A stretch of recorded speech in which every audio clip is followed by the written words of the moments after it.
ہے کسی میں قوت جو میرے پاؤں کے اوپر سے گزر جائے، دوسرا اگر اس سے کوئی زوراور، اس سے کوئی طاقتور ہوتا وہ آ کے اس کے پاؤں سے اوپر گزر جاتا اور ساتھ میں اس کے پاؤں کاٹ دیتا اور پھر اعلان کرتا ہے کسی میں قوت، ہے کسی میں دم جو مجھ سے اس کے بارے میں پوچھے کہ آپ نے پاؤں کیوں کاٹے۔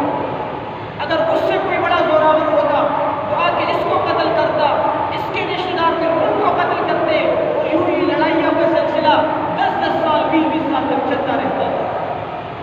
جب آپ صلی اللہ علیہ وسلم دنیا میں آئے نہیں تھے، اس وقت دنیا کی حالت یہ تھی کہ اونٹوں کو پانی پلانے کے لیے کنویں کے پاس لے کے جاتے تو ایک کھڑا ہوتا کہ سب سے پہلا میرا اونٹ جو ہے پانی پیے گا، دوسرا کہتا تھا میرا اونٹ پہلے پانی پیے گا، اسی پر لڑائی شروع ہو جاتی اور ایک دوسرے کو قتل کر دیتے اور یہ لڑائی 10 سال 20 سال تک چلتی رہتی تھی۔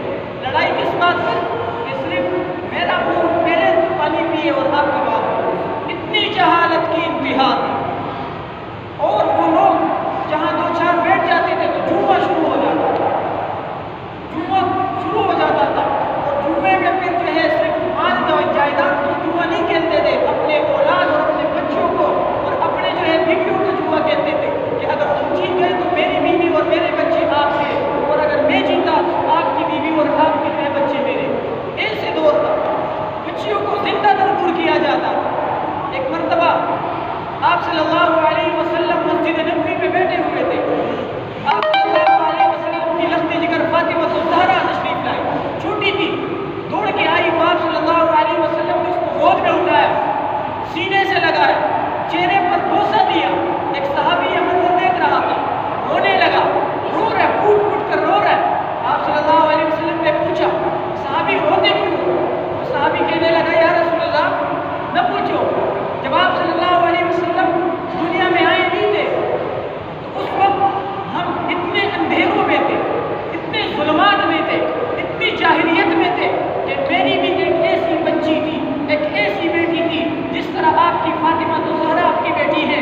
میں ایک مرتبہ شام کے لیے تجارت کے لیے شام کے واسطے جا رہا تھا، میں نے اپنی اہلیہ سے کہا، میری اہلیہ حمل سے تھی، بیمار تھی، میں نے اپنی اہلیہ سے کہا کہ جب میں تجارت کے لیے شام چلا جاؤں اگر بچہ لڑکا پیدا ہو جائے تو اس کی پرورش کر دینا، اور اگر وہ لڑکی پیدا ہو جائے تو پھر محلے والوں سے کہہ دینا کہ اس کو قتل کر دے، اس کو زندہ درگور کر دے۔